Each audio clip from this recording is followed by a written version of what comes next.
music, R&B,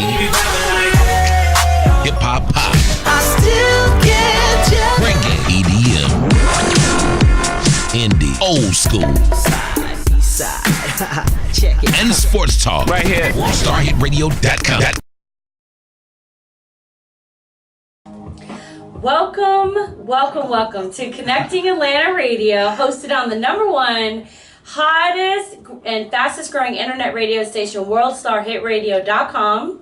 And today I am highly honored and favored to have my good friend Michael Angelo in the studio with us today, who is the founder of Mangelo Productions. That's right.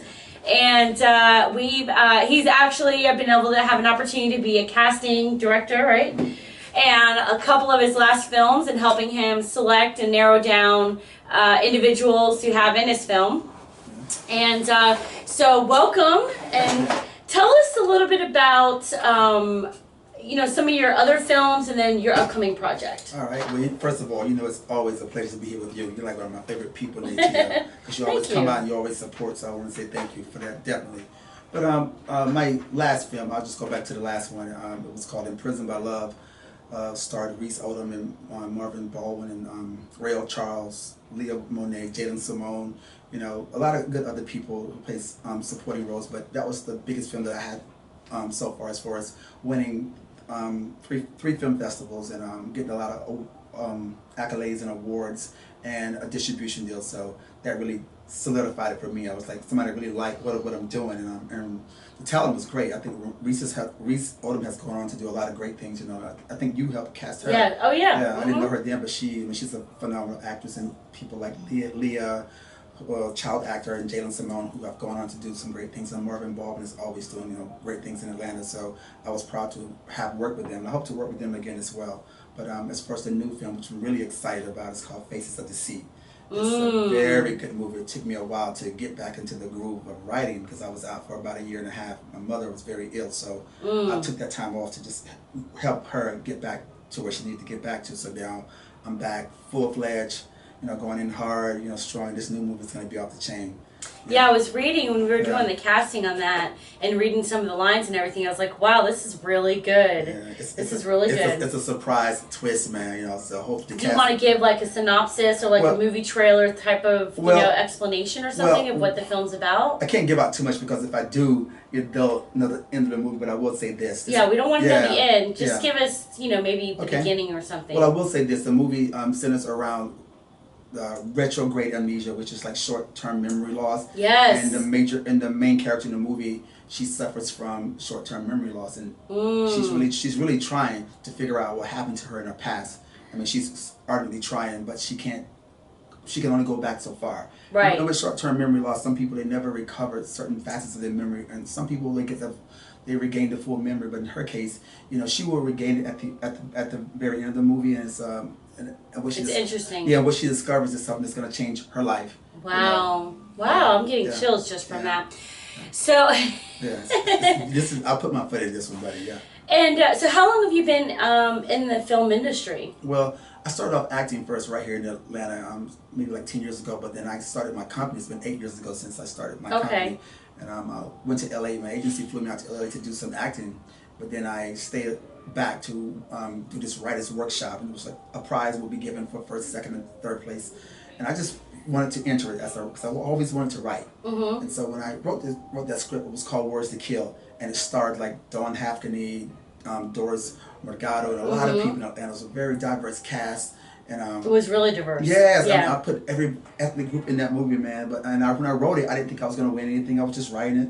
As a matter of fact, I wrote it non-industry standard, type of writing. It was just like a book, and that's the way you write a script, as far as industry rules. Right. But I thought I wouldn't win anything at all. But the person who won, I forgot the guy who won in first place. He got like $20,000 and someone to shoot his movie. Wow. And I was happy for him, but I said, well, I'm not gonna win anything. And they said the runner-up. I was like, Michael Angelo. I'm like, who, me? This is my first time ever writing anything. And they said all that was written like out of industry standards, but the script was a great script. It's like like a mystery. So they did give me $5,000, and I took that money and I came back to Atlanta, started my own company, got all my friends to be a part of the movie, everyone who I was acting alongside. And they just eagerly jumped in. And we made that movie, man. Look, you know, for that time and point in history, it would look pretty good for what it was worth. And we had some great talent, people who have gone on to do great things. Yeah. So I'm proud of that movie. And you guys, you could tell in the movie, because you had a part 1 and a part 2, right? Well, no, that was Single in the ATL 1 and 2, yeah. But that Words That Kills Me actually before. Okay,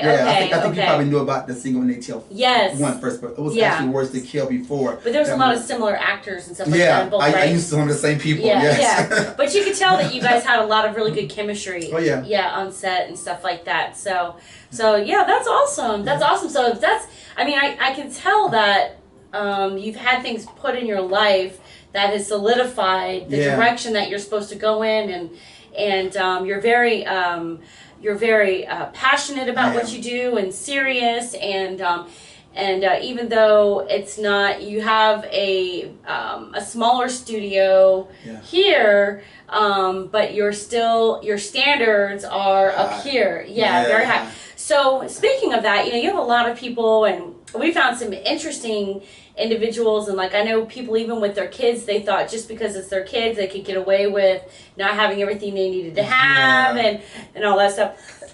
And talk about what is it that somebody needs to be, how should they be prepared when they come out to a casting call? I mean, you should at least, if this is my thing, if someone agrees to put the sides online for you to read over before you come there, it's like a blessing. People give you the sides in advance, and you choose your character. Go ahead and read the sides and get in character.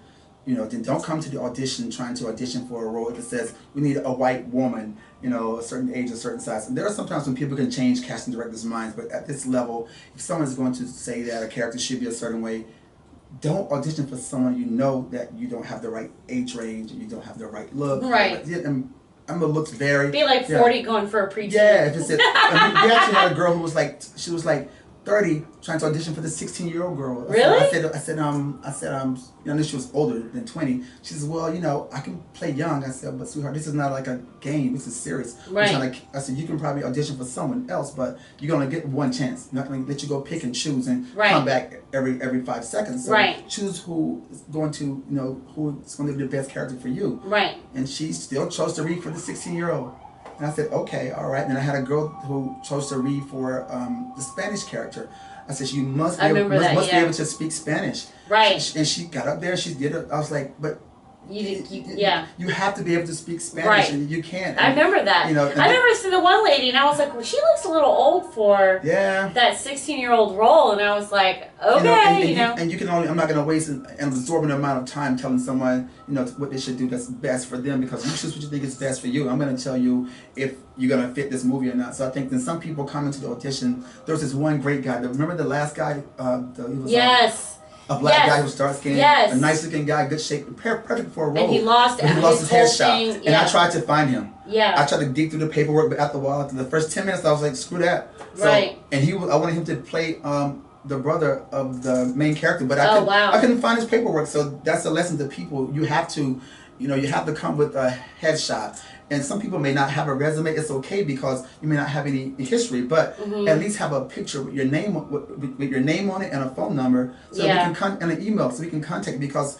there are a lot of good-looking people in Atlanta, and in this world, everybody's black, LA, white, brown, and in between. So you get lost in the shuffle no matter how good you look, unless you come in with like pasties on your breast or something like that. You know, I'm like, whoa. I won't forget that girl, you know. Who's a girl with pasties? But otherwise, if you come in just like an average person, and we had 100+ people, didn't we? Come through there. It was about like almost like 200. Almost. Was it that? Oh my gosh! Almost 200 people. It was getting it was getting tedious. But yeah, just come prepared, at least with a headshot and resume with something with your name on it, a way that we can contact you, and just come prepared to read and choose sides that are appropriate for you. If someone gives you sides in advance, take advantage, go to the website, download them, read them, and come prepared to do your job, and not just get on stage and say, what's this word, what's that word, especially if you know you're not that literate. And it happens when people don't read well. At least you can get the sides. And I do that because I mean, as an educator, I know sometimes people don't read well, and I'll put sides out online so you can go take them to someone and say, hey, what's this word? I think I put the word inundated in there, and the guy was like, I was, oh man, I knew he was trying to reach for the word. But I do put things out there in advance so you can go ahead and get the sides, read them, and become familiar with them. So I know everybody's not going to be at the top of of their game as far as literacy. But Right. you may have the passion, but you might stumble over certain words. So I do that as a courtesy. Right. You know. Yeah. Right. There was some word we were talking about earlier today, and we were like, do you know how to pronounce this word, or do you know how to pronounce? I was like, that's probably like one or two words I have like a lot of difficulty with, you know. Like what is it? Horse, like horse to birds. Orders. Oh my gosh. And so, okay, so that's being prepared. Yeah. However, though, when I'm sure we've had some people that came through that were dressed like, what the heck Yeah. is going on here? So, can you recommend, like, should people come dressed professionally, or how should they come dressed? Well, from my classes from the company acting studio, big shout out to John Steinberg and Lucina, but they always said you should come like, you know, nice, the audition clothes, solid colors, you know, like gray, tan, or black stuff, you know, like dark slacks or light tan slacks, just to be average. But then I always say this: if I knew I was going to play the role of like a doctor, you know, I would wear something that's maybe like doctor like. I saw one guy came to the audition, he brought like the stethoscope and had everything, because he had read the role, and it said the doctor put the stethoscope to the woman's chest, and he pulled it out. I was like, whoa, and he put it to her heart. I was like, that's what impressed me, that he actually read, you know. But you usually just come in the basic static clothes, nothing too flashy, you know, like, you know, big pink shirt with a big pink flower on the, because it distracts from your audition, and people are focused on what you have on and not what you're saying. So I would say come in basic, you know, audition clothes, solid colors, you know, nothing too busy, nothing females, nothing too, well, guys nowadays too, nothing too tight like skinny jeans or you know, just come in regular. But we don't want to see your underwear, guys. Yeah, you know, unless it's like method acting, you get into the character, I'll take it. Something like that, yeah. But come, you know, prepared to. It's a professional audition, so just be prepared. Yeah. That's awesome. That's awesome. That's good advice. And so we've covered that, and so you've won and entered in. So what do you think? Here's a question: the advantages and disadvantages of film festivals. Well, if there are any disadvantages, I will share my story with I won't call the film company out here, the film festival place here, but one of my friends taught me to submit a movie to a festival here, and I submitted it. And because I never throw hate or shade. If a movie gets into a film festival, you deserve to be in there. I don't care if someone knew you through the hookup or you just got your movie, then fine, you're in there. But she asked us to submit, and we did. And usually they'll send you like this rejection letter, like a certain amount of days before the actual film festival. But it was like about maybe a week before, and I called my friend said, go ahead and call her and ask her if she chose our movie. I said, okay, because I had forgotten about it. I went to look on the, you know, not the IMDb site, is Without a Box. Yeah, you go to withoutabox.com. They have like the film festival people are able to correspond with you, you know, via email or whatever, and they usually send you like a rejection letter. I looked in there, it said that you should get the letter by a certain date. It was like 4 days past the date, so my friend said call her and reach out, and I called and I reached out to her. I said, hey, did you get a chance to consider the movie? She goes, oh, let me check and see. Send it to me a link again. I was like, well, we already sent it through IMDb, and so I sent it to her again, and she never responded back. And I was like, well, that was, in my opinion, that was sort of like a negative thing to do, because if you're going to consider someone's intellectual property and they pay for you to consider it, at least have a courtesy to send a rejection letter and to consider. Then someone told me the festival's here, it's all about who you know, about blah, blah, blah. So the festivals that I won, I think next to the Georgia Latino Film Festival, they've been out of Atlanta. So we got the best actress in a film, Reese Odom, for the Georgia Latino Film Festival. The People's Film Festival in New York, we won that festival. Then the Mount Vernon New York Film Festival, this is all out of the state, you know. We actually got Best Honorable Mention, because we had just won the other one. And then, the other film festival, I'm forgetting, man, they're going to be so mad. God, good Lord. It's on my page, I'm sorry, but we know we got like best film in that one as well. But they were all outside of Atlanta, so I mean, I love this city. It's a great place. I started off here, but a lot of people said that sometimes their practices are not, you know, truly ethical or in the essence of right, meaning that they choose people who, you know, they know or whatever. And I think film festivals should be based on talent alone. And if you know someone and just don't get in, That means you got work to do. But it should be based on integrity, you know, and realness. Yeah. Plus, it'll help. Yeah. I mean, they're weakening their game really by just giving them away stuff that they haven't earned. Truly, yeah. I mean, I wasn't upset. I think some of the actors in the film were, because they're from here, and I was like, you know, I was cool. Okay, that's fine. I mean, you know, we submitted to some other festivals that we didn't get in, but they were courteous enough to send back a rejection letter to say, hey, thank you for submitting your property, but right now this is not it. Oh, well, great, and we appreciate you considering us. You know, it's an honor to be considered. Do different film festivals like offer? Is there genre like different? For each film festival or something, or? And it's like they all have like different categories. So like for feature length film, they'll have like best short, you know, best horror. Like, depends on the film festival. So I know the one in New York we had the People's Film Festival was more like international. We had Indian movies. That's why I felt really honored because it was out of like not just American movies, but like foreign language movies, international movies, you know, British movies, and you know. Oh wow! I was like, whoa, because I didn't know that we had one until Reese Odom, because she checks social media like 24/7. She's like probably sleeps in the bed with the cell phone, checking messages. That girl, she's good. All right, Reese. But she called. She said, hey, you know, we won. I was like, won what? She said, the People's. I was like, what? So I went on the site, because I never really checked social media a lot. I went on there and I looked, and I was like, whoa! And they had, you know, the little, you know, the laurels and stuff, and so I started putting it all over Facebook and stuff. But yeah, I was really excited because it was an international film festival that we actually. Do you win money each time? Or well no, I mean sometimes they don't give you anything. It's just the honor. Just the honor of having now it. There are some that do like go for money, and so I did start submitting to those. So it was like the first prize is like $20,000. Wow. So, but those are usually the ones that people have put a lot of money. I find they put a lot of money into everything, and those are really the high ones. But my friend, Derek Simmons, he actually got, I think it was I'm not sure, I think it was the Cannes Film Festival that he got his film into. We had the same nature, like of film, the domestic violence piece, and I didn't think we'd probably even get into a film festival that high, but he submitted. He actually got in. I may be saying it wrong, but I think it was the Cannes Film Festival that he got into, but maybe it may be another one. But it was one of those higher end ones. Yeah, he actually got in based on that topic alone, because at that time, 2 years ago, domestic violence, which is still a prevalent topic today. But a lot of people were talking about it. Back then, it was really a big deal, you know. Oh, that's awesome! That's awesome. Yeah. And there's something I was just about to ask you. So if someone wanted to be able to get some more information about your company and connect with you on social media and stuff like that, how can they go about doing that? Okay, I used to have someone handle all that mess for me, man, but it's like this. Everything. I know everything. Through your website, right? It's like you can go through my website. I know my Snapchat. I just started doing that, a little snap and everything. So my Snapchat is Mangelo Films. I don't even know how to work that thing. My daughter showed me and stuff, but like right, exactly. My Snapchat is Mangelo Films. My Twitter is Mangelo Films, and then I have my Instagram is Mangelo _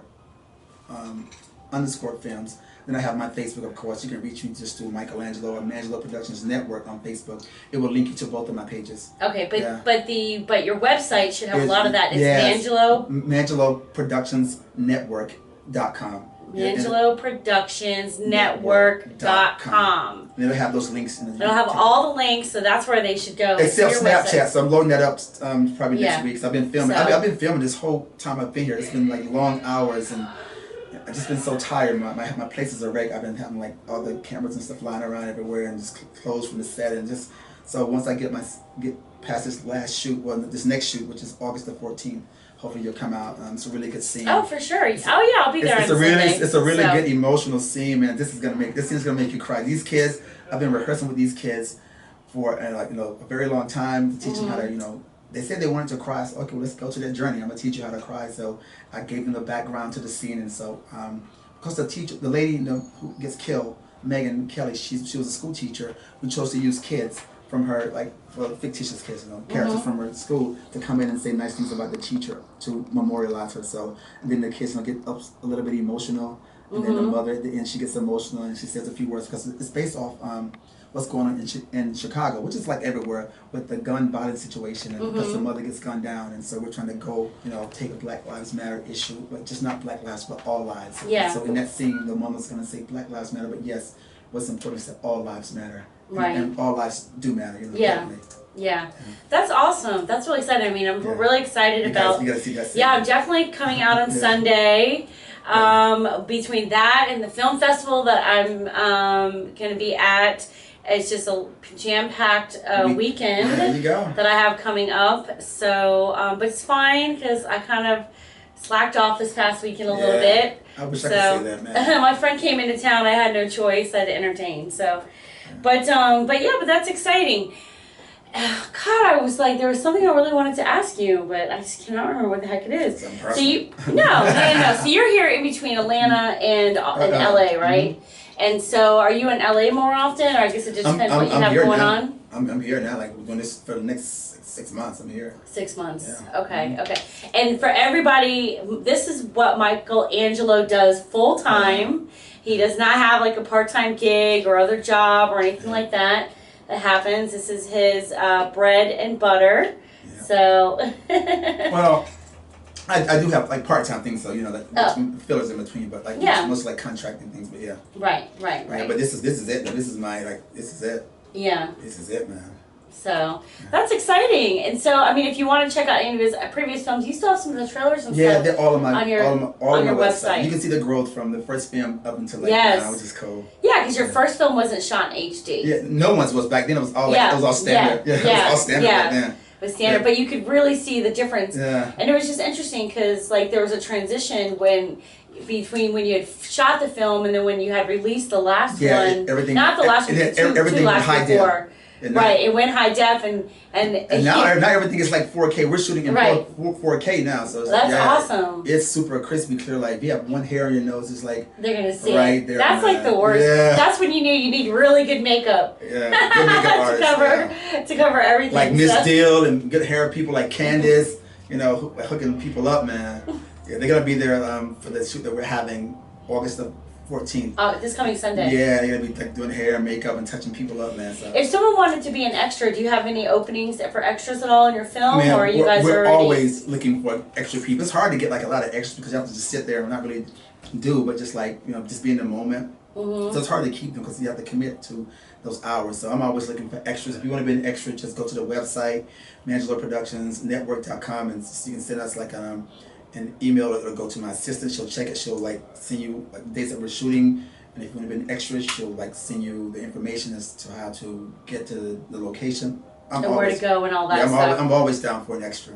Okay, all right, that's good. So if you want to be an extra in his film, and you never know, if you come and show up and look great, then you may have an opportunity to audition and have a role in one of your future films. If it's an extra, you just show up and it's like, hey, we're doing No, I know that, but I'm saying they may have an extra opportunity after meeting you in one of your future films. Oh, yeah. And whenever you have those. So, so what do we need to wear on Sunday, by the way? Oh, yeah, this is like a memorial scene. So I would come like dressed like as if you were going to a funeral. Okay. Yeah. All right. Nothing like with your TikToks hanging all out and stuff. Hanging all out.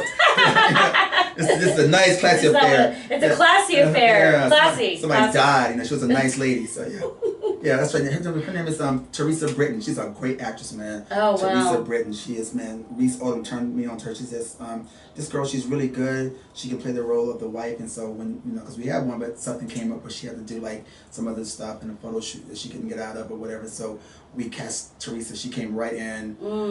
Man, she like nailed her line. She's a method actor too, so she really got in the character. It just took off, and I can't wait to see what happens when we kill her.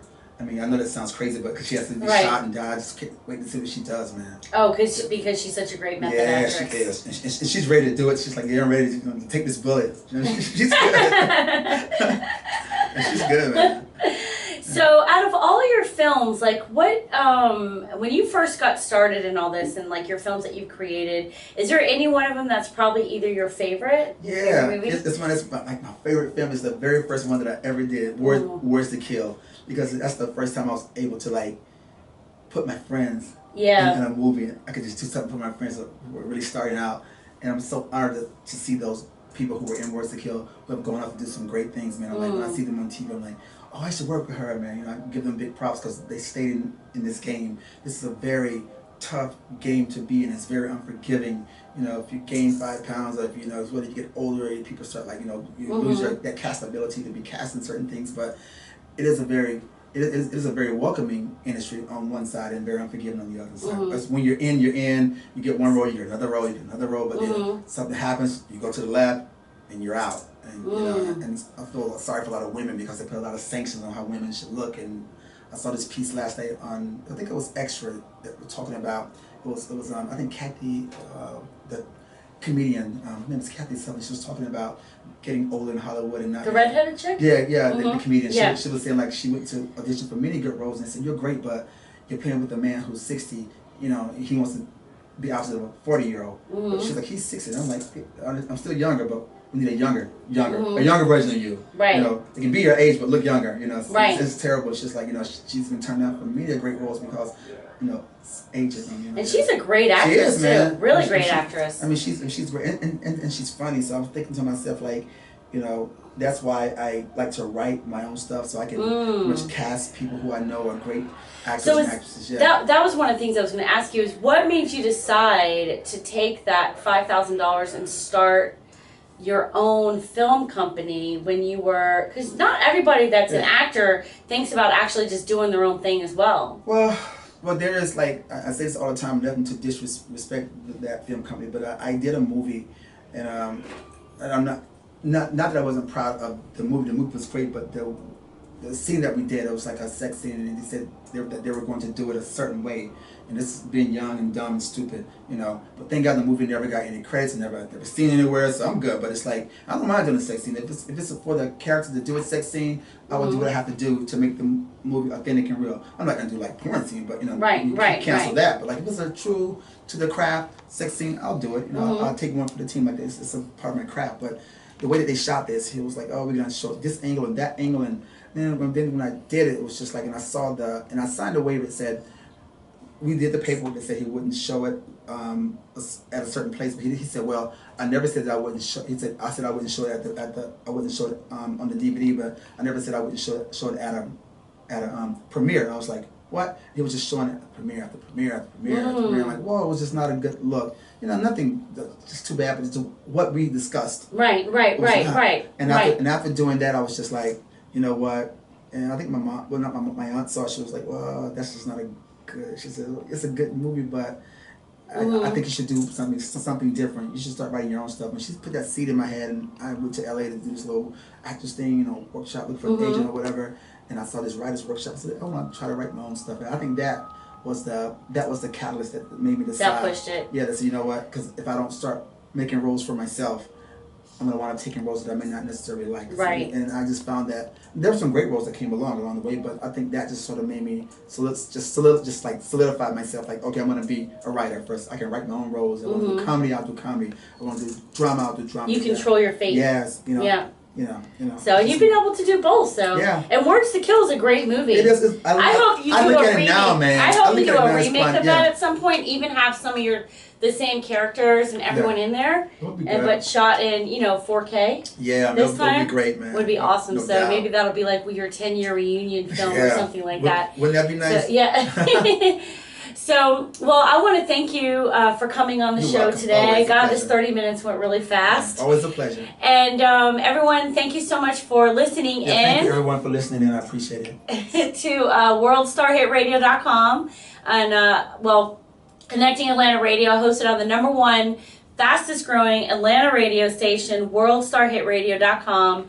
And stay tuned for our following workshop. Our following radio show next Tuesday at 7:30. And y'all have a good night. Bye. The hottest music, R&B, hip hop, pop, I still get you. reggae, EDM, indie, old school, Side. Check it. and sports talk. Right here. WorldStarHitRadio.com.